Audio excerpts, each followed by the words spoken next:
জাতীয় নির্বাচনে কারা প্রার্থী হচ্ছেন, কারা কার সঙ্গে জোট করছেন এবং কে নির্বাচনে কি বিষয়টি সামনে নিয়ে আসতে চাচ্ছে, নির্বাচিত হলেও বা কে কি করবেন সেই বিষয়ে আমরা একটা পরিষ্কার ধারণা পেতে শুরু করছি। এদিকে নির্বাচন নিয়ে কিছুটা আশঙ্কা রয়ে গেছে এখনও, সেইটা নিরাপত্তা পরিস্থিতি নিয়ে, সেইটা হচ্ছে যে একটা নিরপেক্ষ নির্বাচন হবে কিনা তা নিয়ে, এসব নিয়ে কথা বলার জন্য আজ আমাদের সঙ্গে রয়েছেন ফেনী 2 আসনে 10 দলীয় জোটের প্রার্থী এবং আমার বাংলাদেশ এবি পার্টির চেয়ারম্যান জনাব মুজিবুর রহমান মঞ্জু। জনাব মুজিবুর রহমান মঞ্জু, আপনাকে ধন্যবাদ, শুভেচ্ছা এবং কৃতজ্ঞতা, আপনি আমাদের সাথে যুক্ত হয়েছেন, আপনার এই ব্যস্ত সময়ের মধ্যে আমাদেরকে সময় দিয়েছেন। আমাদের সাথে আসসালামু আলাইকুম। আমাদের সাথে আরও থাকছেন বাংলাদেশ রাষ্ট্র সংস্কার আন্দোলনের সভাপতি, কিশোরগঞ্জ 5 আসনে স্বতন্ত্র প্রার্থী জনাব অ্যাডভোকেট হাসনাত কাইয়ুম। হাসনাত কাইয়ুম ভাই, আপনাকেও অনেক ধন্যবাদ, আপনি কিশোরগঞ্জ থেকে আমাদের সাথে যুক্ত হয়েছেন এবং আপনার এই ব্যস্ত সময়ের মধ্যে আমাদের সময় দিয়েছেন বলে সেজন্য আপনি আমাদের আন্তরিক কৃতজ্ঞতা এবং শুভেচ্ছা জানবেন। আমি কাইয়ুম ভাই আপনার অনুমতি নিয়েই আসলে একটু মঞ্জু ভাইকে একটু প্রথম প্রশ্নটা করতে চাই। আপনি এই প্রশ্নের ব্যাপারে একটু আপনাকে একটু আমরা সঙ্গে রাখতে চাই এই কারণে যে মঞ্জু ভাইয়ের উত্তরটা শেষ হলে আপনি আশা করবো যে আপনিও এই বিষয়ে একটু আলোকপাত করবেন। আমি মঞ্জু ভাই আপনার কাছে জানতে চাই যে মঞ্জু ভাই, আপনি তো আহ, আহ, আপনারা একটা জোট করেছিলেন এনসিপি, রাষ্ট্র সংস্কার আন্দোলন এবং এবি পার্টি। সেই জোটটি বোধহয় বাংলাদেশের ইতিহাসে সবচেয়ে কম সময়ের জোট, কারণ কয়েকদিনের পরে সেই জোটটি ভেঙে যায়, হাসান কায়ুম ভাই এতে ইয়ে করে নাই।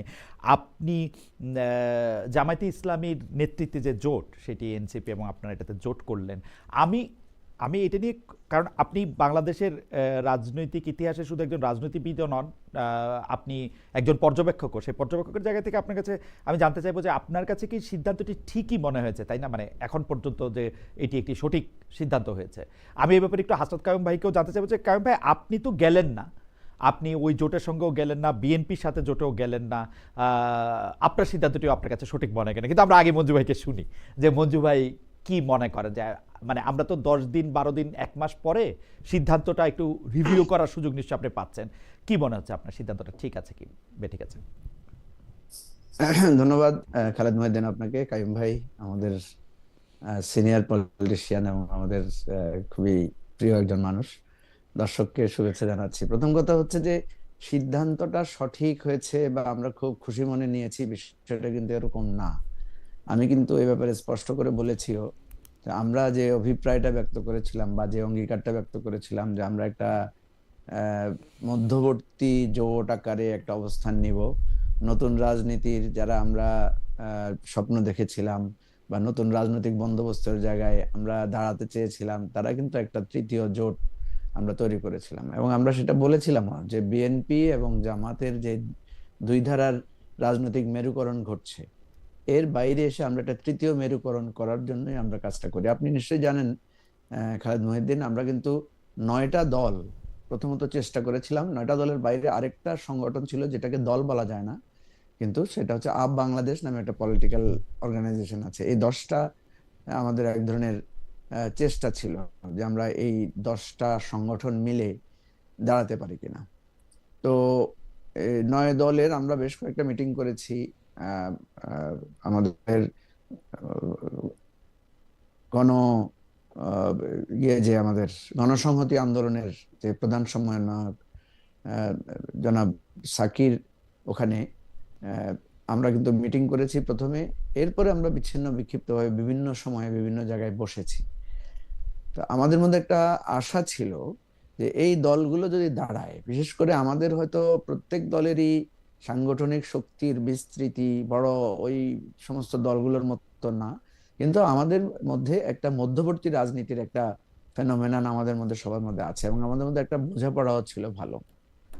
সেই আলোকে কিন্তু আমরা কাজটা শুরু করি। পরে দেখা গেল যে আস্তে আস্তে আমরা এটা 9 দল থেকে 10 দল থেকে এটা 3টা দলে এসে আমরা একটা ঘোষণা দেই। আমরা ওটার ভালো নামও তৈরি করেছিলাম, সেটা হচ্ছে গণতান্ত্রিক সংস্কার জোট নামে। তো দুর্ভাগ্যের বিষয় হচ্ছে যে আমাদের এই জোট আমরা করার পরে আমরা তারপরে কিন্তু আশাবাদী ছিলাম, বিশেষ করে গণ অধিকার পরিষদ, নুরুল হক নূর, ওনাদের জন্য আমরা কিন্তু পরপর 2 সপ্তাহ আমাদের বিভিন্ন কার্যক্রম পিছিয়েছি। আমরা মান্না ভাইয়ের সাথে বসেছি, আমরা জোনায়েদ সাকির সাথে বসেছি, আমরা জেএসডির জনাব আসম আব্দুর রবের স্ত্রী এবং জেএসডির যে সেক্রেটারি স্বপন ভাইয়ের সাথে বসেছি। আমরা বিভিন্নভাবে বসে এই আলোচনাগুলো করেছি। কিন্তু একটা পর্যায়ে এসে আমরা দেখলাম যে মান্না ভাই, সাকি ভাই, তারপরে জেএসডি, ওনারা বিএনপির সাথে অ্যালায়েন্সের ব্যাপারে ওনারা আগ্রহ প্রকাশ করেছেন। আমরা যখন অ্যালায়েন্সের আলোচনাটা করছিলাম, আমরা কিন্তু একটা পথ খোলা রেখেছিলাম যে আমরা নিজেরা একটা জোট করব, একা আমরা দাঁড়ানোর চেষ্টা করব, যদি আমরা দাঁড়াতে নাও পারি, আমরা যদি বৃহত্তর কোনো জোটে আমাদেরকে বাধ্য হয়ে যেতে হয় বা যাওয়ার মতো পরিস্থিতি তৈরি হয়, তাহলে কিন্তু আমরা একদম পথটা বন্ধ করব না। কিন্তু আমাদের প্রাইম চাওয়া ছিল যে আমরা মাঝখানে দাঁড়াবো। কাইম ভাই, আমরা, এনসিপি নেতৃবৃন্দ, আমরা কিন্তু এই তিনটা দলের মধ্যে একটা দৃঢ়তা তৈরি হয়েছিল বলে আমরা কিন্তু তিনটা দল মিলে একটা জোট আমরা ঘোষণা করে দিয়েছিলাম। দুর্ভাগ্য যেটা, সেটা হলো যে এই ঘটনার পরে বেশ কিছু ঘটনা ঘটেছে। সেটা হচ্ছে যে বিভিন্ন জায়গায় বিএনপির নেতৃবৃন্দ বা কোথাও কোথাও আরো শক্তিশালী দলগুলো দেখা যাচ্ছে যে ছোট প্রার্থীদের ব্যাপারে তাদের নানা রকমের বাধা বিপত্তি। যেমন একটি ঘটনা আপনি জানেন যে বরিশালে আমাদের দলের সেক্রেটারি ব্যারিস্টার ফুয়াদকে সেখানে বিএনপির লোকেরা এক ধরনের বাধা সৃষ্টি করেছিল, তাকে মারতে মারতে যাওয়ার জন্য উদ্যত হয়েছিল, এরকম একটা ঘটনা ঘটেছিল। এরপরে যেটা সবচেয়ে বড় ঘটনা ঘটেছে বাংলাদেশে, সেটা হচ্ছে নির্বাচনের তফসিল ঘোষণার দিনই শরীফ ওসমান হাদি, তার একজন স্বতন্ত্র প্রার্থী এবং বেশ ভোকাল একজন অ্যাক্টিভিস্ট ছিলেন, তার হত্যাকাণ্ড এবং তার হত্যাকাণ্ড পরবর্তীতে তার হত্যাকারীদের ধরতে না পারা এবং তাদের ইন্ডিয়া পালিয়ে যাওয়ার ঘটনার পরে আমরা দেখলাম যে রাজনৈতিক অঙ্গনে একটা বিরাট চাঞ্চল্য তৈরি হয়েছে। এনসিপির নেতাকর্মীদের মধ্যে আমরা দেখলাম যে তারা নানা ধরনের ইনসিকিউরিটি ডেভেলপ করেছে এবং বিভিন্ন প্রার্থীদেরকে বা নেতৃবৃন্দকে গানম্যান দেয়া, তাদের নিরাপত্তা নিশ্চিত করা, এই ধরনের অনেক আলাপ আলোচনা তখন উঠেছিল, আপনারা জানেন। এরকম পরিপ্রেক্ষিতে আমরা দেখলাম যে প্রথমত আমাদের যে জোটটা হয়েছিল সেখানে আমরা জোটের মুখপাত্র বানিয়েছিলাম নাহিদ ইসলামকে, এনসিপির যিনি প্রধান। তো এনসিপির পক্ষ থেকে প্রথম এই আলোচনাটা উঠলো যে আমরা আসলে মাঝখানে দাঁড়িয়ে থাকা ঠিক হবে নাকি আমাদের কোনো দিকে মুভ করা ঠিক হবে। এই বিষয়টা নিয়ে আমরা ব্যক্তিগতভাবে আমি কাইম ভাইয়ের সাথে কথা বলেছি। কাইম ভাই কিন্তু প্রথম থেকে বলেছিলেন যে না, আমাদের আসলে মাঝখানে দাঁড়াতে হবে। কাইম ভাই একটা খুব ভালো কথা বলেছিলেন যে এবারে নির্বাচনটাকে সাধারণ নির্বাচনের মতো না নিয়ে এটাকে রাজনৈতিক নির্বাচন আকারে নেওয়া যায় কিনা, যেটা সত্তরে হয়েছিল, 47-এ, মঞ্জু বা ভাই একটু যদি আমরা আমরা মূল বিস্তারে একটু যদি সংক্ষেপ করতেন, আমি এই জায়গায় আর মানে মানে একটু যদি সংক্ষেপ করতেন। আমি আমি আমি সংক্ষেপের জায়গাটা চলে এসেছি। সেটা হচ্ছে এখানে এসে প্রথমত এনসিপির পক্ষ থেকে এই আলোচনাটা উঠেছে যে না, আমরা মাঝখানে থাকাটা ঠিক মনে করছি না। বিএনপি জামাতের এই রেসের মধ্যে আমাদেরকে কোনো না কোনো একদিকে থাকতে হবে, আদার দেন ইলেকশন যত কাছে আসছে আমরা মাঝখানে থাকলে, মানে কথাটা এরকমই ছিল যে নাহিদ ইসলামের, যে আমরা সিভিল সোসাইটি হয়ে যেতে হবে, আমাদের আর রাজনৈতিক দলের রূপ বা পরিচয়টা থাকবে না। সেই পরিপ্রেক্ষিতে প্রথমে বিএনপির সাথে একটা ডায়লগ শুরু হয়, বিএনপির সাথে ডায়লগটা ফলপ্রসূ হয় না, পরে জামাতের সাথে ডায়লগ হয়, জামাতের সাথে ডায়লগে এনসিপি কিছুটা আশাবাদ ব্যক্ত করে, তারা মনে করে যে না, জামাত কিছুটা বেটার ফর্মে রিগার্ডিং সংস্কার এবং অন্যান্য ইস্যুতে।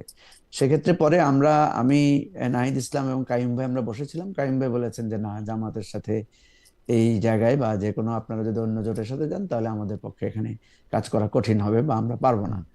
তারপরে আমরা আমাদের দলে বসেছিলাম, আমাদের দলের আলোচনায় আমরা দেখলাম যে আমরা একটা জোট করলাম এত আশা করে, এবং সত্যিকার অর্থে আমাদের কাছেও মনে হলো যে এরকম একটা পরিস্থিতিতে আমরা মাঝখানে দাঁড়ালে, এবং আপনি জানেন হয়তো আমরা যখন তিনটা দল মিলে একটা জোট করেছি তখন অনেক রাজনৈতিক বিশ্লেষক আমাদেরকে ব্যাপকভাবে নিরুৎসাহিত করেছে।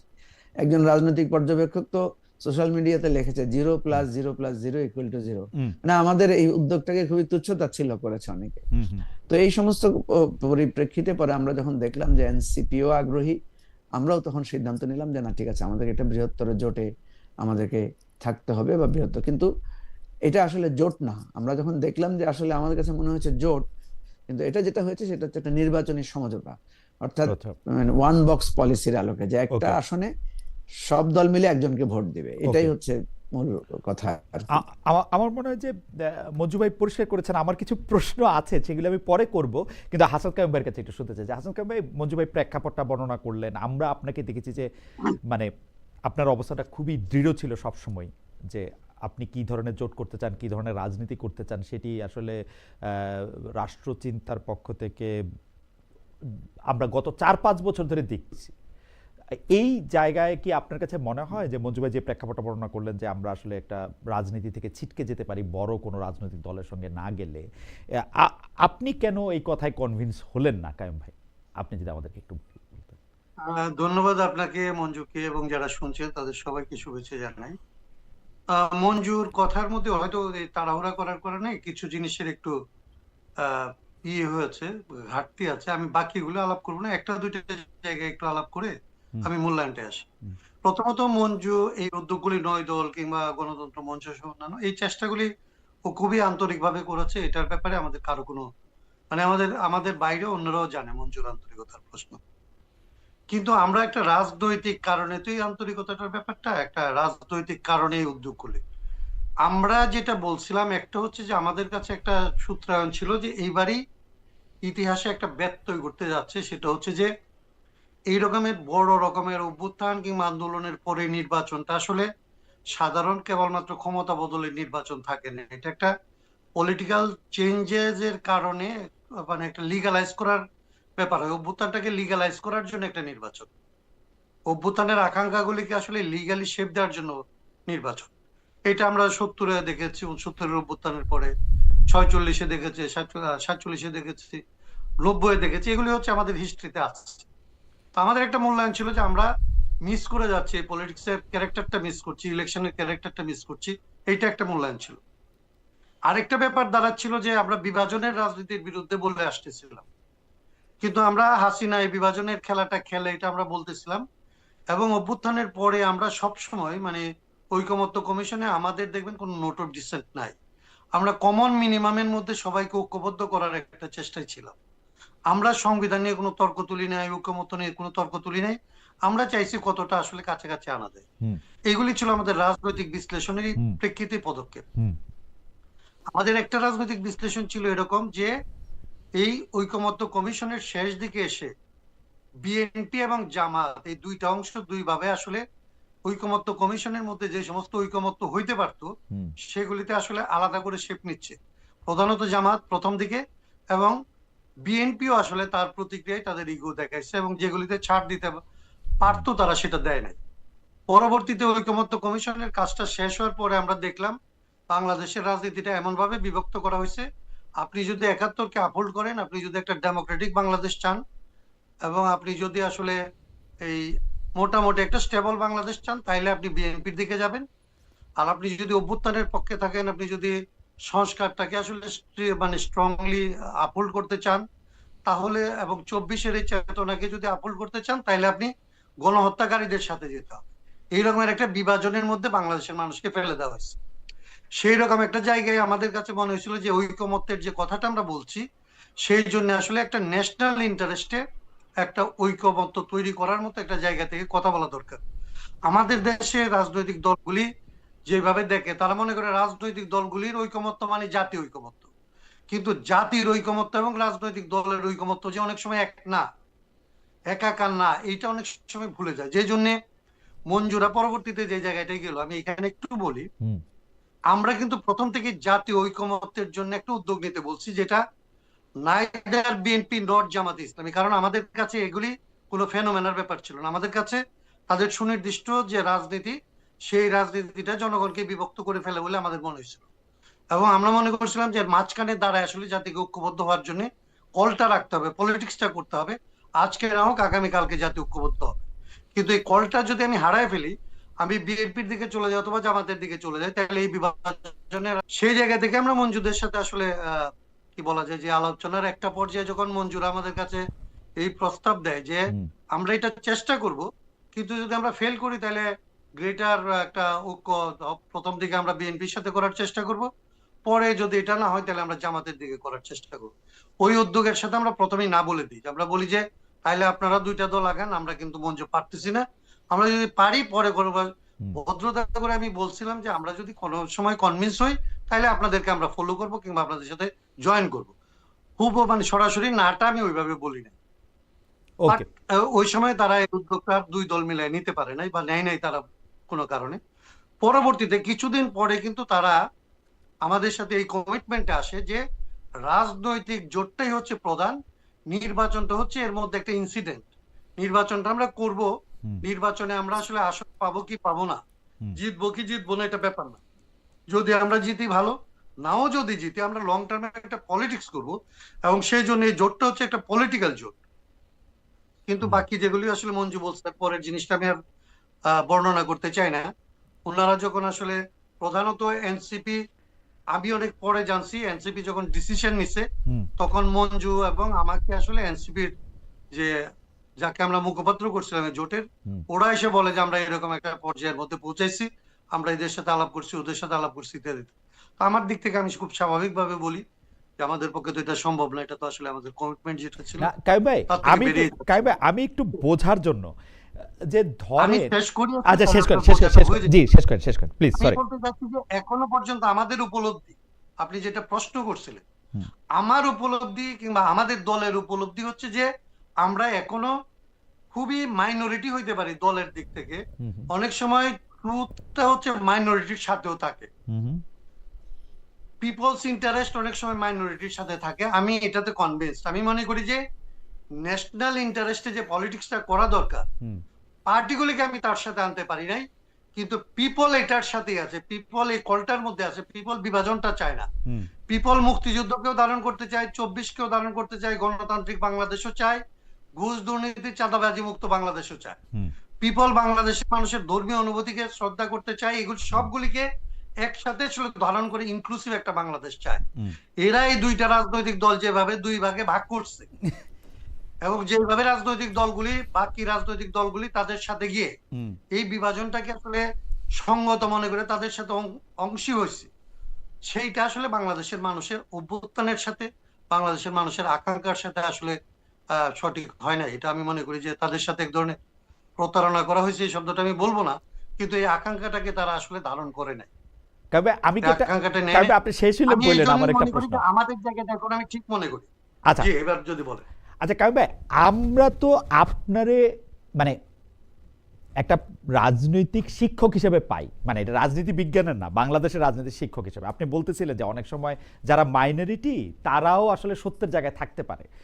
আপনি, আমি যদি গত 4-5 বছরের কথা বলি, আপনি এমন অনেক কথা বলছেন যেগুলি আপনাকে হয়তো পপুলিস্ট জায়গা থেকে হয়তো আপনাকে অনেক নিন্দামন্দ শুনতে হয়েছে, যে ক্ষমতার জায়গা থেকে অনেক আক্রমণ শুনতে হয়েছে। কিন্তু আমি একটা জিনিস বুঝি না, যেটা হলো আমি আপনার কাছে শিখলাম যে আমাকে খোলা মনে থাকতে হবে, আমার আমার মনটা হয়তো ওপেন। কিন্তু আপনি জামায়াতের ক্ষেত্রে বা জামায়াতের জোটে যাওয়ার ক্ষেত্রে যেই মানে আপনার, এটাকে রিজার্ভেশন বলবো না অ্যালার্জি বলবো আমি জানবো না, মানে জানি না, মানে আপনি যে একটা শক্ত প্রতিরোধী ভূমিকা দেখাইলেন, কিন্তু আমি এটা কিন্তু বুঝতে পারি না যে এমন কোন কথা এনসিপি বলছে জামাত বলে নাই, বা জামাত বলছে এনসিপি করে না। মানে এনসিপি আর জামাতের মধ্যে মানে অবস্থানগতভাবে তফাৎটা কি ছিল? যে আপনি এটা মুক্তিযুদ্ধের প্রশ্ন বলেন, 24 বলেন, 71 বলেন, ধর্মীয় অনুভূতি বলেন, আমি তো এনসিপির সাথে জামায়াতের বড় তফাৎ দেখি নাই। আপনি খুশি খুশি এনসিপির সাথে গেলেন, এনসিপির ইয়াকে মুখপাত্র দিলেন, কিন্তু জামায়াতের ব্যাপারে আপনি একদমই সহ্য করতে পারলেন, মানে এই ব্যাপারটা, মানে আপনি এত প্রেজুডিসড কেন, এটা যদি আমি একটু বলতেন আর কি। আমি কোনো প্রিজুডিস থেকে এটা করি না।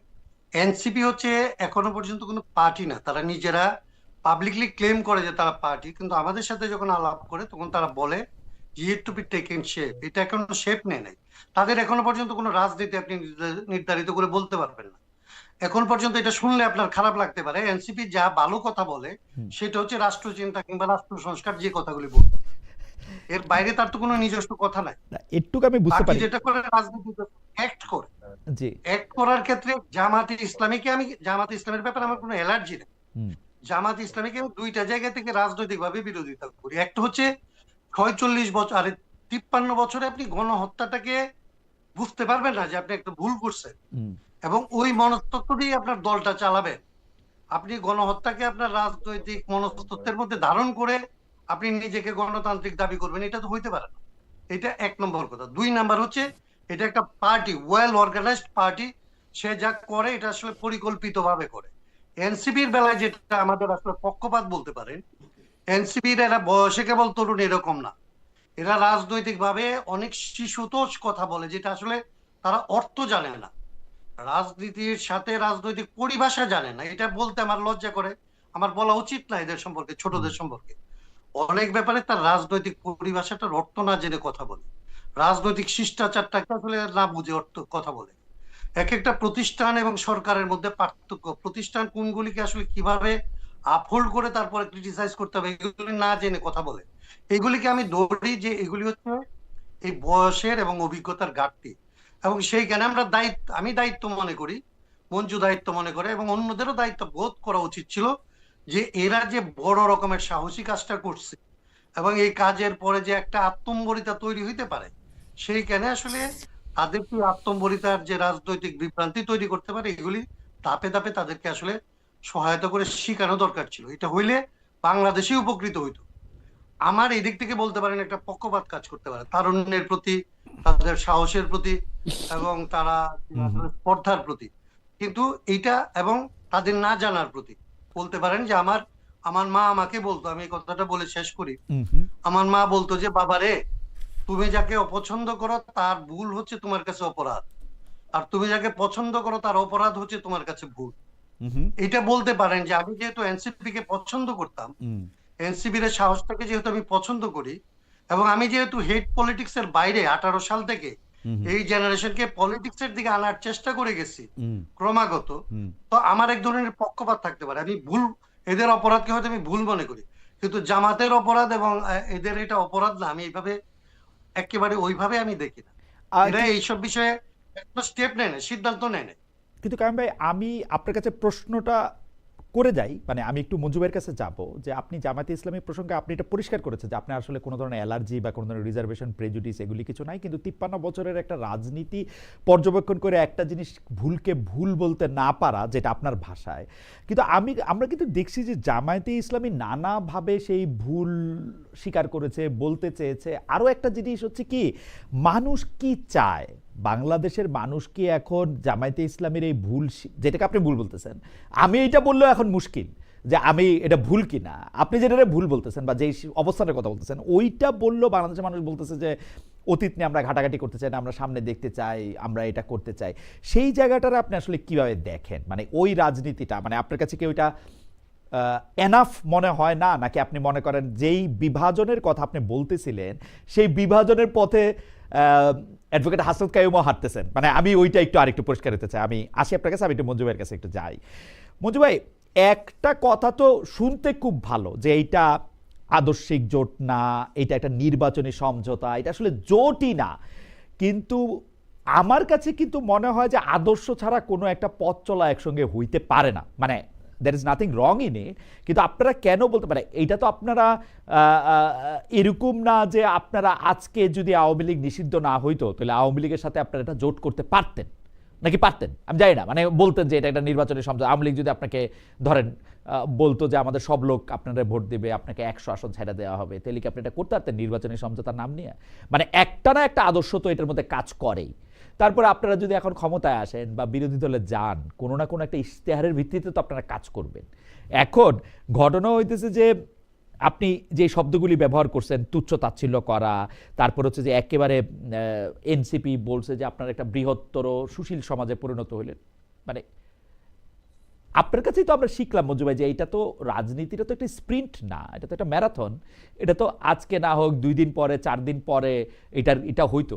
সো ওই জায়গা থেকে আমি আপনার প্রশ্ন করতে চাই যে জামাতে ইসলামের সাথে এইবারে জোট করাটা এবি পার্টির এক ধরনের বিলুপ্তি কিনা, আত্মহত্যা কিনা? মানে এনসিপির কথা আমি নাই বললাম, আমার চোখে কিন্তু এখন এনসিপি, এবি পার্টি সবাই, জামাত ইসলামী যেহেতু একটা বৃহত্তর দল এবং এটা বিএনপির ক্ষেত্রে গেলেও আমি একই কথাই বলতাম, সেটা এক ধরনের বিলুপ্তি কিনা আসলে কি মনে হয়? না, প্রথম কথা হচ্ছে যে আমাদের দলীয় বক্তব্য তো যারটা তার, কিন্তু নির্বাচন কমিশনের ব্যাপারে তো আমরাও স্পষ্ট করে বলেছি, কাইয়ুম ভাইরাও একইভাবে বলেছেন, এই নির্বাচন কমিশনের সিরিয়াস লেভেলের উইকনেস আছে, দুর্বলতা আছে, পক্ষপাত আছে, তাদের কম্পিটেন্সির অভাব আছে, তাদের ইফিসিয়েন্সির অভাব আছে, আন্তরিকতার অভাব আছে, সেটা আমরা বলবো না। তো এটা তো এই ব্যাপারে আমি মনে করি যে মানে আমাদের যথেষ্ট যুক্তিপূর্ণ আমাদের এই অবস্থানটা, নাম্বার 1। নাম্বার 2 হচ্ছে বিএনপির ব্যাপারে আমাদের ক্রিটিসিজম আছে। ক্রিটিসিজমের ব্যাপারে আমি সবসময় বলি যে বিএনপি দীর্ঘ 15 বছর বা 17 বছর ধরে গণতান্ত্রিক আন্দোলনে ছিল, অনেক ত্যাগ স্বীকার করেছে, অনেক সিরিয়াস লেভেলের নির্যাতন নিপীড়ন ভোগ করেছে, তাদেরকে জেলে যেতে হয়েছে, কিন্তু ঠিক একইভাবে জামাতেরও একই রকম পরিস্থিতি হয়েছে, এবং ওনারা দুটো দলেরই কিন্তু এই গণ অভ্যুত্থানে বিরাট ভূমিকা আছে। সুতরাং যেটা পজিটিভ সেটা আমি কেন বলবো না? বিএনপির লোকেরা যে আন্দোলনের ইতিহাস সৃষ্টি করেছে, আপনার নদী সাঁতরে পার হয়েছে, আগের দিন এসে বিছানা পেতে তারা লক্ষ লক্ষ হাজার হাজার মানুষ তারা অবস্থান নিয়েছে, এগুলো তো সত্য।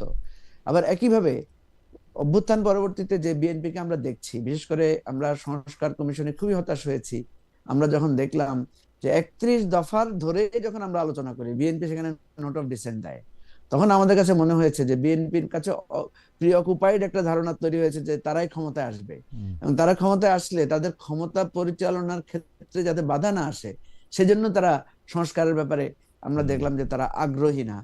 এবং প্রত্যেকটা ক্ষেত্রে যেগুলো গুরুত্বপূর্ণ ইস্যু ছিল জামায়াতের মধ্যে সেগুলোতে দেখলেন না, আমরা জামায়াত উপরের কক্ষে নিচের কক্ষে দুই কক্ষে পিয়ার না হইলে ইলেকশনে যাবে না, সেটা বলছিল যে হ্যাঁ, এটা আমি তো বলেছি যে জামাতের সাথে মানে এই নিচের জায়গায় তো কক্ষে আমাদের পিয়ারের প্রশ্নটা আসলো কোত্থেকে? মানে এটা তো মানে এর চেয়ে মানে কি বলবো, এর চেয়ে হাস্যকর প্রস্তাব তো আর একটা হইতে পারে না বাংলাদেশের বর্তমান না না প্রেক্ষাপটে। নিচের কক্ষে পিয়ারের কথা না যেটা না জামাত বলছিল। না না না আমি আপনাকে বলি খালেদ ভাই, হুম, এই নিম্ন কক্ষে পিআর এর ব্যাপারে কিন্তু সিপিবি ছিল pioneer, and then Jamaat and Islami Andolan. হুম, আমরাও কিন্তু ইন প্রিন্সিপাল পিআর এর পক্ষে। দেখেন, পিআর কিন্তু একটা সিরিয়াস পর্যায়ের রিফর্ম, কিন্তু আমরা এই সময়ে এসে এরকম একটা ভোলাটাইল সিচুয়েশনে, বাংলাদেশে যেখানে গণতন্ত্রের ভিত তৈরি হয় নাই, শিক্ষার হার কম, বাংলাদেশে এখন একটা সুষ্ঠু নির্বাচনেরই আমরা মানে ধারা তৈরি করতে পারি নাই, সেই অবস্থায় আমরা মনে করি ম্যানিপুলেশন যদি আপনার নির্বাচনে থাকে, সেটা তো পিয়ারেও ম্যানিপুলেশন সম্ভব, পিয়ারেও হুম। ম্যানিপুলেশন হবে। না না, সো আমরা যেটা পিয়ারে ম্যানিপুলেশন তো ডাইরেক্ট ভোটিং এর থেকে বেশি হবে। আপনি তো সেন্ট্রাল থেকে ঠিক করে বেশি, দিচ্ছেন যে কোন 150 জনের নিয়ে আপনি যাবেন সংসদে। না না, এগুলো নিয়ে ফরমেশন নিয়ে নানা রকমের ফরম্যাট আছে, আমরা ওই বিতর্কে যাব না, কারণ এগুলো নিয়ে লম্বা বিতর্ক করে ফেলেছি আমরা। আপনি নিজেই এইটা নিয়ে অনেক ভিতর, আমি বলতেছি যে সংস্কার নিয়ে যেটাতে আপনারা জামাতে ইসলামের উপরে অনেক বেশি আস্থা রাখলেন বা এনসিপি যেটা বললো সংস্কারের প্রশ্নে এটাতে গেলেন, এইটা আসলে যুক্তির ধোপে টিকবে কিনা আমি জানি না। বরং দর্শকদের মধ্যে কেউ কেউ বলতেছেন যে মঞ্জু ভাই আগে থেকেই, এবি পার্টি আগে থেকেই জামায়াতের একটা ছায়া দল হিসাবে আসলে আত্মপ্রকাশ করেছে বা ছিল, সেইটাই হয়তো ঠিক। কেউ কেউ বলতেছেন যে এনসিপি শুরু থেকেই আসলে জামাত ইসলামের সাথে যাওয়ার জন্য ছিল, সেইটাই হয়তো ঠিক। আবার এর উল্টাটাও ঠিক হইতে পারে না সেটা। না, ঠিক আছে ঠিক আছে, আমি যেটা বলছি যে খালেদ মহিউদ্দিন, আমি আপনাকে বলি, হুম, আমাদেরকে আপনি একদিকে বলবেন জামাতের বি টিম, হুম, আবার জামাতের দিকে গেলে বলবেন আপনারা তো দাঁড়াইতে পারলেন না, হুম। একটা বলবেন, ঠিক আছে? না আপনি বলবেন যে আপনি জিরো, আবার বলবেন আপনি মাঝখানে দাঁড়াইতে পারলেন না কেন। সেদিন আমি যখন পাবলিকলি অ্যাপোলজি চেয়েছি হুম, যে আমরা এই যে মাঝখানে দাঁড়াতে পারলাম না, আমরা এই জন্য আমরা দুঃখিত, এবং এটার জন্য রাষ্ট্রের রাজনৈতিক কালচারের দায় অবশ্যই আছে, কিন্তু আমাদের দায়টা বেশি। ওকে। শেষে আমি জিজ্ঞেস করলাম না যে না, এত আপনারা কি শুনেন, আমি একটু কথা বলতে দেন প্লিজ, আপনি জি, কথা, দর্শকরা কিন্তু আপনার প্রতি অপছন্দনীয় হয়ে যাচ্ছে, কারণ আপনি আজকে কথা একটু বেশি বলছেন মনে হচ্ছে। আমার মনে যাই হয় হোক, আমি যেটা বলি ঠিকই বলছেন আপনি। জি বলেন। আমি আমি যেটা বলছি যে আপনার, আমরা যখন দর্শককে জিজ্ঞেস করলাম যে আমাদেরকে কি ক্ষমা করবেন, তারা বলছেন না, ক্ষমা করব না। তাই আমি বললাম যে আপনারা যে আমাদেরকে মাঝখানে দাঁড়াই দিলেন না, সাপোর্ট দিলেন না, আমাদেরকে সবসময় টিজ করেছেন, আমরা কেউ বলেছেন জামাতের বি টিম, কেউ বলেছেন 2 পয়সার দাম নাই, কেউ বলেছেন 10টা ভোট নাই। আপনি জানেন জুলকারনাইন স্যার তার পোস্টে লিখেছে যে 100 ভোট নাই, সেই দলের নেতার এত কথা কি? আরে ভাই, আমি তো নতুন দল, আমি তো নতুন রাজনীতি করতে আসছি, আমার 100 ভোট থাকবে কেমনে? আমার তো 100 ভোট তৈরি হবে আস্তে আস্তে। আমাকে অনেকে বলে যে আপনার তো জামানত বাজেয়াপ্ত হয়ে যাবে। আরে ভাই, আপনি ভোট না দিলে জামানত তো বাজেয়াপ্ত হয়ে যাবে। আপনি ভোট দেন আমাদেরকে, আমাদের পক্ষে দাঁড়ান। আমাদের পক্ষেও দাঁড়াবেন না, আমাদেরকে দুচ্ছাই অর্থাৎ করবেন, মানে আবার আমাদের বলবেন আমাদের মিয়ারা। উৎসাহ আমাদের উৎসাহ আপনার জন্য কম হয়েছিল, সেটা ঠিক আছে। সেটা আমার কাছে মনে হয় যে আমরা হ্যাঁ, এরকমই আসলে, আমরা এরকমই আমার আসলে কথা এটা হচ্ছে, মনে হয়। আমাকে আপনি বি টিম ডাকেন, হুম, কিন্তু সেটার একটা এভিডেন্স দিবেন তো। আমি একসময় জামাত করেছি বলে হুম, আমি আরেকটা দল করতে পারবো না? হুম, হুম, আমি জামাত থেকে তো, জামাত তো আমাকে বহিষ্কার করেছে, আমি তো হুম, সেখান থেকে বেরিয়ে এসে আলাদা একটা দল তৈরি করার কার্যক্রম হুম, নিয়েছি। হুম, জামাতের নীতি কার্যক্রমের সাথে তো আমার দলের নীতি কার্যক্রমের পার্থক্য আছে। তাহলে আপনি যদি বলেন যে আপনি আগে ওই দল করেছেন বলে আপনি বি টিম, হুম, আবার আপনি তাহলে কাইম ভাই তো আগে আগে এক দল করেছে, হুম, তাহলে কি ওনাকে সেই বি টিম বলবেন? হুম, আপনি বাংলাদেশে বড় বড় বিখ্যাত লোকেরা অনেকে আগে একটা দল করেছে, জিয়াউর হুম, রহমান তো বাকশালের সদস্য হয়েছিলেন, হুম, হন নাই? হুম, তো সেই জন্য আমি যেটা বলছি যে এই জায়গাগুলো আমরা যতক্ষণ পর্যন্ত রাষ্ট্রীয়ভাবে, আমাদের কাইয়ুম ভাই যেটা বলছেন যে এই কথাটা আসছিল যে সংবিধান বদলাই ফেললে কি রাষ্ট্র বদলে যাবে, আমরা কিন্তু কাইয়ুম ভাইয়ের সাথে এটা নিয়ে দীর্ঘ বিতর্ক করেছি যে কাইয়ুম ভাই আপনারা যে সংবিধানটা বদল করতে চাচ্ছেন, ভাই সংবিধান বদলাইলো, সবকিছু হইলো, কিন্তু যদি আমাদের নিজস্ব সংস্কৃতি, রাজনৈতিক সংস্কৃতি যদি বদলে না যায়, তাহলে এই রাষ্ট্রটা বদলাবে কেমন? আপনি দেখেন বিএনপি কিন্তু পরপর 2বার বা 10 বছরের জন্য প্রধানমন্ত্রী ক্ষমতা থাকবে না এটার জন্য রাজি হয়েছে, কিন্তু বিএনপি চেয়ারপারসন বা বিএনপি চেয়ারম্যান যে পরপর 2বার হতে পারবে না, 2বারের বেশি হতে পারবে না বা 10 বছর বেশি সেটা কি করেছে? সেটা তো করে নাই। সুতরাং রাজনৈতিক দলগুলোকে সংস্কার করতে হবে। না, এবি পার্টি সেটা তো আরো অনেক বড় আলোচনা। আমার কাছে মনে হয় যে রাজনৈতিক দলগুলিও মানে দলের নেতৃত্ব কিভাবে চাইবে সেটা নিয়ে আসলে অনেক কথা বলতে পারে। আমি একটু মঞ্জু ভাই আপনাকে ধন্যবাদ দিই। আমি একটু হাসান কাইয়ুমের কাছে একটু যেতে চাই। অরিন্দম ওহি উনার মন্তব্য এরকম, খালেদ মহিউদ্দিন এত ডিফেন্সিভ কেন? তার কি মনের ভিতর কোনো গিল্টি ফিলিং আছে? আগের সময় নেই, মজাই লাগে তার উতলা হওয়া। ভাই আমি আপনাদের পরিষ্কার বলি, আমি সাংবাদিকতা করি এখন 28 বছর। আমার 28 বছরে কোনো কর্মকাণ্ড নিয়ে আমার কোনো গিল্ট ফিলিং নাই। এগুলির প্রত্যেকটা ডিজিটাল ফুটপ্রিন্ট আছে, প্রত্যেকটার হচ্ছে আপনি খবরের কাগজে এগুলি দেখতে পারবেন এবং দেখতে পারবেন যে আমার অবস্থান আসলে কী ছিল। এগুলি মানে আমি আসলে বেছে বেছে যারা আমি এঙ্গেজ হই, যারা আমার নিন্দামন্দ করেন তাদের সঙ্গে, বাট দ্যাটস মাই পয়েন্ট আর কি। হাসান কাইয়ুম ভাই, আমি আজকে আমরা বিএনপির শীর্ষ নেতা জনাব মানে দ্বিতীয় শীর্ষ নেতা আমরা যাকে বলি জনাব মির্জা ফখরুল ইসলাম আলমগীরের বক্তব্য যদি সরাসরি কোট করি, তিনি বলতেছেন এই নির্বাচনে নির্ধারিত হবে যে এই দেশ কি লিবারেল ডেমোক্রেটদের হাতে থাকবে। আমি আসলে এগুলি মানে বুঝি না এইসব সংজ্ঞায়নের। লিবারেল ডেমোক্রেট কারা এই দেশে আমি চিনি না তাদেরকে, নাকি আপনার সমস্ত উগ্রপন্থী রাষ্ট্রবিরোধী লোকজনের মধ্যে থাকবে। উগ্রপন্থী রাষ্ট্রবিরোধী লোকজনেরও অর্থ আমি বুঝি না আসলে। মানে এই আপনি কি এইটা বুঝেন কিনা, আপনি এই বক্তব্যের সাথে একমত কিনা যে এই নির্বাচনে নির্ধারিত হবে এই দেশ লিবারেল ডেমোক্রেটদের হাতে থাকবে, নাকি আপনার সমস্ত উগ্রপন্থী রাষ্ট্রবিরোধী লোকজনের মধ্যে থাকবে? হাসান কাইয়ুম ভাই, আপনি যদি আমাদেরকে একটু বুঝতে সাহায্য করতেন।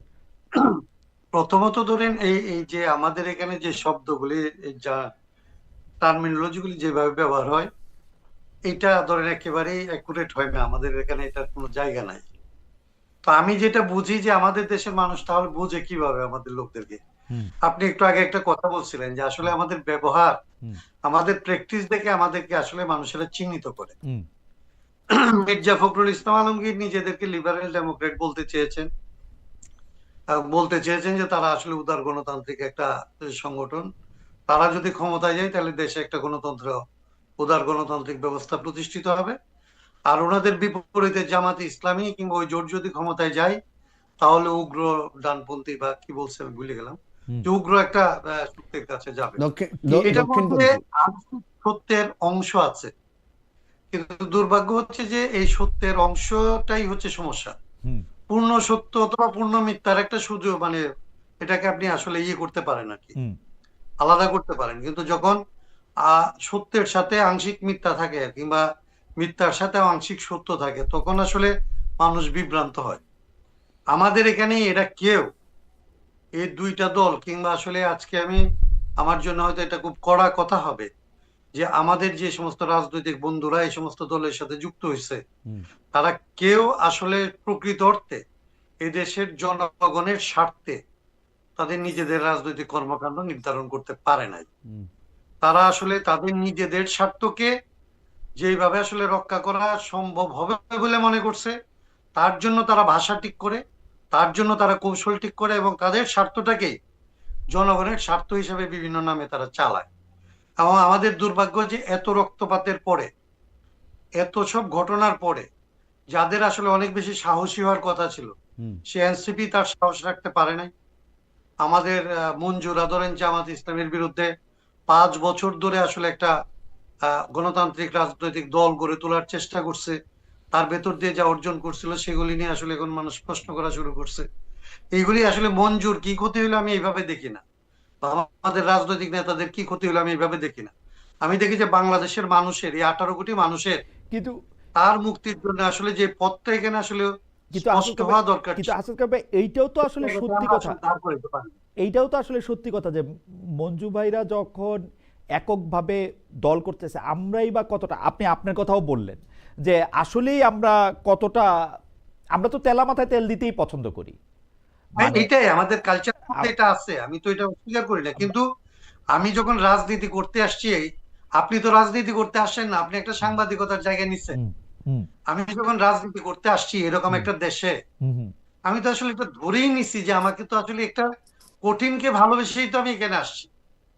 আমি যদি আশা করি যে বিএনপির মতো আসলে একটা সুবিধাজনক, এবং বিএনপিও তো ধরেন গত 17 বছর সুবিধাজনক অবস্থায় ছিল না, তা আমি যদি আশা করি বিএনপির চাইতে একটা সুবিধাজনক জায়গায় আমি থাকবো, এবং তারপরে আমি এই দেশের মানুষের স্বার্থ রক্ষা করব, এবং এটা হয়ে যাবে, মানুষ এতটাই শিক্ষিত হয়েছে, মানুষ এতটাই হুম, সভ্য হয়েছে, তাইলে আমার তো রাজনীতি করার প্রয়োজন ছিল না আসলে। ওকে আমি তো স্যাটিসফাইড থাকতাম ওই সোসাইটি নিয়ে। আমি ওই সোসাইটিতে হয়তো আসলে নাটক লিখতাম, আমি ওই সোসাইটিতে হয়তো গান লিখতাম, আমি হয়তো বাচ্চাদের সাথে আসলে নিরাপদ জীবনযাপন করার জন্য সময় কাটাতাম। না আমি কিন্তু তো এটা নিতে বাধ্য হই যখন আমি দেখছি যে আসলে আমার দেশের মানুষের আসলে নিরাপত্তা নাই। 18 কোটি মানুষের নিরাপত্তা নাই যে দেশে, সেই দেশে তো আমি মনে করছি আমার নিরাপত্তাকে বিঘ্নিত করে হলেও সেটাকে আসলে রক্ষা করার পথ তৈরি করতে হবে। ওকে কাইম ভাই, আপনাকে ধন্যবাদ। আমি মানে মেঘে মেঘে অনেকখানি বেলা পার হয়ে গেছে, আমি শেষ প্রশ্নটা করি মঞ্জু ভাইকে, কাইম ভাইয়ের জন্য আমার অন্য প্রশ্ন।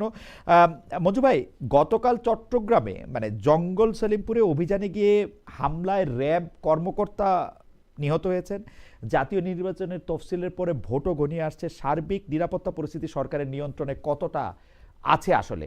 কারণ আমরা জানি যে হয়তো শেষ পর্যন্ত যেগুলি বড় শহর বা বড় শহরে বা কেন্দ্রের কাছাকাছি জায়গায় হয়তো কিছু না হলেও সাধারণ মানুষ বাংলাদেশে যারা একটু দূরে দূরে থাকেন, বড় শহর থেকে একটু দূরে থাকেন, তারা কিন্তু একটু আশঙ্কা করতেছেন। মঞ্জু ভাই কি মনে করেন, এটা আসলে নিরাপত্তা পরিস্থিতি কতটা? না, এটা নিরাপত্তা পরিস্থিতি খুবই ভঙ্গুর, খুবই দুর্বল। কারণ আপনি যে বিভিন্ন ঘটনা দিয়ে তো আপনাকে বুঝতে হবে। আপনি কালকে যে ঘটনাটা বলেছেন সেটা তো একটা স্পষ্ট প্রমাণ হুম যে অস্ত্র উদ্ধার কিন্তু তেমন কিছুই হচ্ছে না এখন পর্যন্ত। বড় ধরনের কোনো অস্ত্র উদ্ধারের ঘটনা কিন্তু আমাদের কাছে নাই। বরং আমরা বিভিন্ন জায়গায়, বিশেষ করে আমি আবারও বলি, ওসমান হাদি হত্যাকাণ্ডের যেই ফেলিউর, সরকার কিন্তু এখনো সেই ফেলিউরের চাপটা বহন করে চলছে। দেখেন, এখনো মানে আমি আশঙ্কা করি যে নির্বাচনের আহ, তফসিল ঘোষণার সাথে সাথে যে থ্রেটটা সরকারের উপরে এসেছে, যে তারা একজন প্রার্থীর মৃত্যুকে ঠেকাতে পারে নাই, হত্যাকাণ্ডকে ঠেকাতে পারে নাই, এরপর তার খুনিদেরকে গ্রেফতার করতে পারে নাই, খুনিরা নির্বিঘ্নে রাষ্ট্র থেকে পালিয়ে গেছে, এখন পর্যন্ত সরকারের গোয়েন্দা বিভাগ আমাদেরকে জানাতে পারছে না যে খুনিরা কোথায় অবস্থান করছে এবং খুনের মোটিভটা কি ছিল, কারা এখানে ফান্ডিং করেছে, এটার মানে মূল লক্ষ্যটা কি ছিল।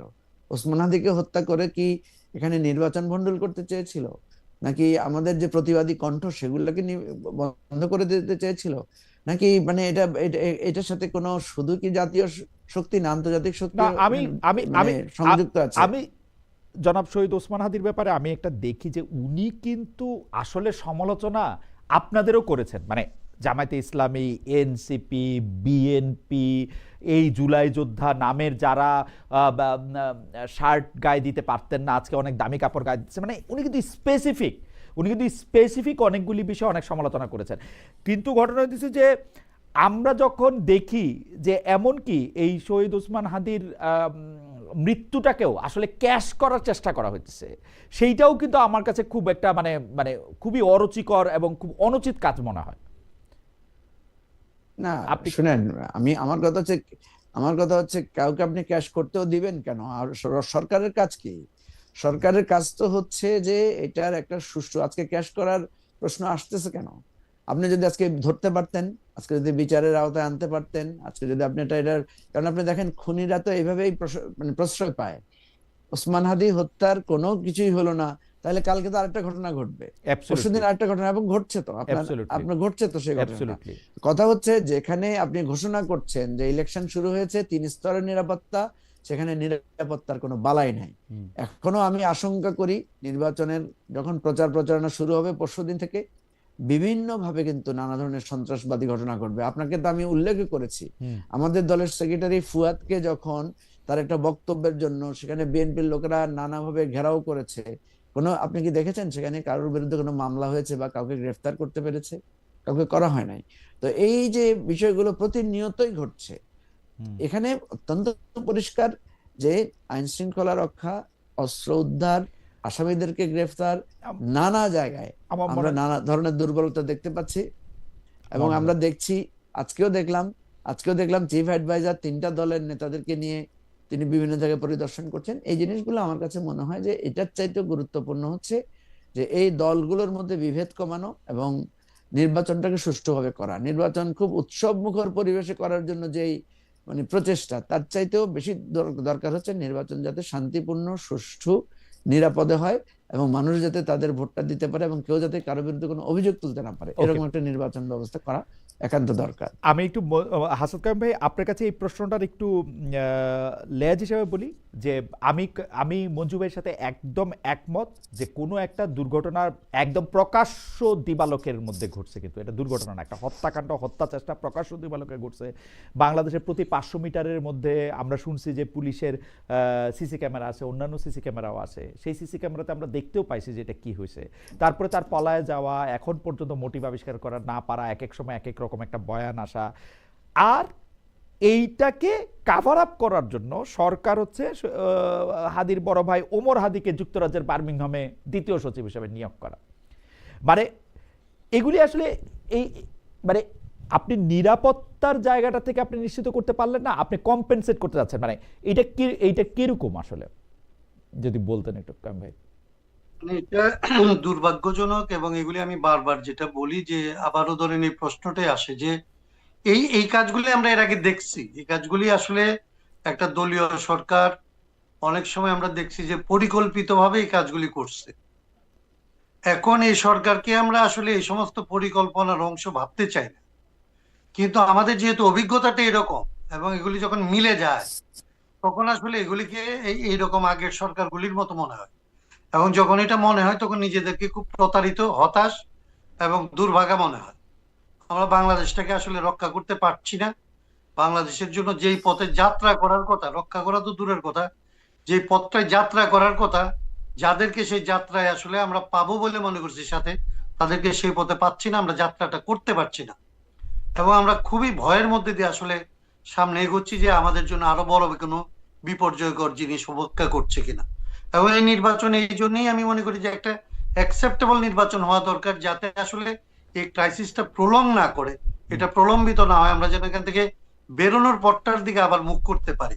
কিন্তু এখন আমাদেরকে আগে একেবারেই একটা ধরেন তুচ্ছ অবস্থার মধ্যে দিয়ে যেতে হচ্ছে যে এই নিরাপত্তাহীনতা এমনকি আগের সরকারের মধ্যে এইভাবে ছিল না, আরেকভাবে ছিল। ওকে, তখন আসলে প্রতিবাদীদের জন্য ছিল, এখন ধরেন সাধারণ মানুষের, এই যে ধরেন সলিমপুরের ঘটনা, এগুলি অন্যদের মধ্যে একটা ভীতি এবং ভয়ের অবস্থা তৈরি করছে। এবং আমাদের সাধারণ লোকদেরকে, আমি ধরেন একটা এলাকায় নির্বাচন করতেছি, আমি একটা স্বতন্ত্র প্রার্থী, আমার আমি কি বলবো, এটা এটা বলতে ইচ্ছেও করে না যে আমার একটা এলাকায় আমার কিছু লোকজন আছে, তারা আমাকে সমর্থন করে কাজ করে, আমার কর্মীদেরকে গিয়ে ঘরের ভেতরে তছনছ করা হচ্ছে। অভিযোগ কি আমি জিজ্ঞেস করার পরে বলছে যে আমার এই কর্মীর সাথে নাকি একজন ওয়ারেন্টের আসামি কে দেখা গেছে এবং সেই ওয়ারেন্টের আসামি নাকি তার বাড়িতে আছে। ঠিক আছে, বুঝতেও পারে, কিন্তু ঘরদর তছনছ করা কিংবা আরেক জায়গায় যাওয়া, এগুলি হচ্ছে একদিকে। আরেকদিকে প্রকৃত ঘটনা যখন ঘটতেছে তখন তাদেরকে পাওয়া যাচ্ছে না। অ্যাবসলিউটলি। এটা একদম পুরনো একটা, মানে পুরনো চিত্রটাই একই রকম। আমরা খুব হতাশ। কামে আপনাকে অনেক ধন্যবাদ। আমরা যেহেতু আসলে একটা নির্বাচনের মধ্যে আছি, আপনারা দুজনই নির্বাচনের প্রতিদ্বন্দ্বিতা করছেন, আপনারা যদি আপনাদের মানে আমার কোনো প্রশ্ন নেই, আপনারা যদি আপনাদের ভোটারদের উদ্দেশ্যে কিছু বলতে চান, প্রথমে মঞ্জু ভাই 1 মিনিটের মধ্যে যদি একটু বলেন, তারপর আমরা কায়ুম ভাইকে 1 মিনিট শুনবো যে আপনারা আপনাদের ভোটার বা তাদের উদ্দেশ্যে, বাংলাদেশে যারা ভোট দিবেন তাদের উদ্দেশ্যে যদি কিছু বলতে চান। মঞ্জু ভাই। না, প্রথমত হচ্ছে ভোটারদের কাছে আমাদের একটা আবেদন যে আমাদের দেশে যে বলা হয় যে বিএনপির ভোটার, আওয়ামী লীগের ভোটার, জামাতের ভোটার বা এবি পার্টির ভোটার, এই যে পার্টির ভোটার, এই শব্দটা খুবই অপমানজনক একজন ভোটারের জন্য। কারণ একজন ভোটার তো স্বাধীনভাবে উনি একজন প্রার্থীকে ভোট দিবেন, উনি দলকে সমর্থন করতে পারেন, কিন্তু দলের খারাপ লক্ষ্যেও কেন উনি সমর্থন করবেন? তো সেই জায়গা থেকে আমি বলবো ভোটারদেরকে যে আপনারা এই স্বাধীনতাটা, এই কথাটা বলার চেষ্টা করেন যে আমি কোনো দলের কাছে বন্দি কোনো ভোটার না। দলকে আমি পছন্দ করি, দলকে সাপোর্ট করব, কিন্তু আমি আমার প্রতিনিধিটাকে যোগ্যতার বিচারে বা চিন্তা থেকে আমি করব। এটা আমরা চাই এবারে এই এই এই এই বিষয়টা মানে মানে ভেঙে আসুক।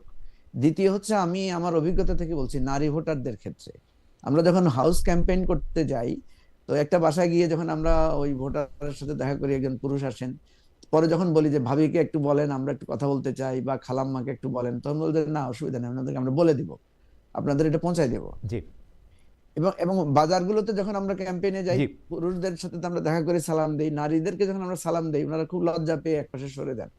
তো এই দেশের কিন্তু নারীরা কিন্তু অর্ধেকের চাইতে বেশি ভোটার। হুম, সে জায়গা থেকে আমার অনুরোধ থাকবে, নারী ভোটারদেরকে বলবো, যেন ভোট বোনদেরকে বলবো, মাদেরকে যেন- বলবো যে আপনারা আপনাদের অধিকারের ব্যাপারে সচেতন হন এবং যাচাই বাছাই করে আপনারা ভোট দেন, এবং নিঃসন্দেহে পরিবর্তনের দিকে আপনাদের চেষ্টাটা থাকা থ্যাংক উচিত। ইউ আপনি মঞ্জু ভাই, যদি থ্যাংক ইউ খারাপ মঞ্জু ভাই। খারাপ খারাপ রেজিমকে ওয়েলকাম করেন আর খারাপ রেজিমের দ্বারা শাসিত হবেন, এটাই তো হওয়ার কথা। থ্যাংক ইউ মঞ্জু ভাই।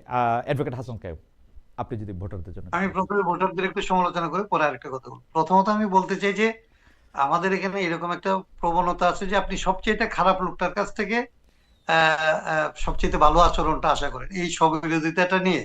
মানে আপনি খারাপ একজন পরীক্ষিত চিহ্নিত সন্ত্রাসী কিংবা চাঁদাবাজ কিংবা আসলে এরকম দলের সাথে যুক্ত লোকদেরকে যদি হুম আপনি নির্বাচিত করে আপনি আশা করেন যে সে আসলে সবচেয়ে ভালো কাজটা হুম আপনার জন্য করবে, হুম হুম এটা তো আসলে হয় না। হুম আমি যেটা বলি যে বাংলাদেশের প্রত্যেকটা দলের মধ্যেই, আমি দলগুলিকে দুই ভাগে ভাগ করে বলি যে বাংলাদেশে দুই ধরনের মানুষ আছে, সব দলেই মানুষের আছে। একটা মানুষ হচ্ছে জুলুমের পক্ষে, আর একটা মানুষ হচ্ছে জুলুমের বিরুদ্ধে। সব দলের মধ্যেই মানুষেরা আছে, এবং তারা অনেক সময় এই গণ্ডিটা অতিক্রম করতে পারে না, দলের ভেতরে পড়ে যায়। আমি বলি যে বাংলাদেশের ভোটারদের এইবার অন্তত এই ইলেকশনটা কেবল ক্ষমতা বদলের নির্বাচন না, এই নির্বাচনটা আসলে ব্যবস্থা বদলেরও নির্বাচন। সেই দিক থেকে তারা যেন আসলে এই ব্যবস্থা বদলের জন্য যারা যোগ্য, যারা এটার জন্য আন্তরিক, তাদের প্রতি যেন আসলে সদয় হয় এবং তাদেরকে যেন আসলে এই কাজটা করার সুযোগ দেয়, সেইভাবে যেন আসলে তারা ভোট দেয়। তারা যেন জালিমের পক্ষে আসলে ভোট না দিয়ে জালিমকে যারা বিরোধিতা করে, জুলুমকে যারা বিরোধিতা করে, তাদের সাথে যেন থাকে। জনাব অ্যাডভোকেট হাসান কায়ুম, আপনাকে অনেক ধন্যবাদ। জনাব মুজিবুর রহমান মঞ্জু, আপনাকেও ধন্যবাদ। আমরা দর্শক, আমরা আজকে দেখলাম যে আসলে জামায়াতের সাথে জোট করার প্রশ্নে বা জামাতের সাথে জোট করার প্রশ্নে যারা বিভক্ত হয়ে গিয়েছিলেন, যারা আলাদা হয়ে গেছেন নিজেদের জোট থেকে, সেই জনাব মুজিবুর রহমান মঞ্জু এবং জনাব হাসনাত কায়ুম আজকে আমাদের সাথে থাকলেন, পরস্পর উপস্থিতে অনেকগুলি বিষয় তুলে ধরলেন এবং প্রশ্নের জবাব দিলেন, মতামত দিলেন। আমরা আসলে রাজনীতিতে এইরকম অবস্থান আসলে আমরা আশা করি। আমরা মনে করি যে আমার প্রতিদ্বন্দ্বী বা আমার বিরোধী পক্ষ যারা আছেন তাদেরকে আপনারা দেখেছেন যে তারা দুজনের প্রতি কতটা রেসপেক্ট নিয়ে কথা বলেছেন। মানে এইটা আমার কাছে খুবই একটা ভালো শিক্ষা। আমি আপনাদের দুজনেরই মানে অনেক কৃতজ্ঞতা আপনাদের দুজনের, এবং অনেক শুভকামনা। আপনাদের সামনে নির্বাচন, সেই নির্বাচনে আপনারা সফল হন, সেই জন্য আপনাদের দুজনকে অনেক শুভকামনা। আমাদের দর্শকরা ছিলেন, দর্শকরা আপনাদের বক্তব্য এনজয় করেছেন। কায়ুম ভাই, মঞ্জু ভাই, আপনাদের দুজনকে অনেক ধন্যবাদ জানিয়ে আজকের অনুষ্ঠান শেষ করছি এখানে।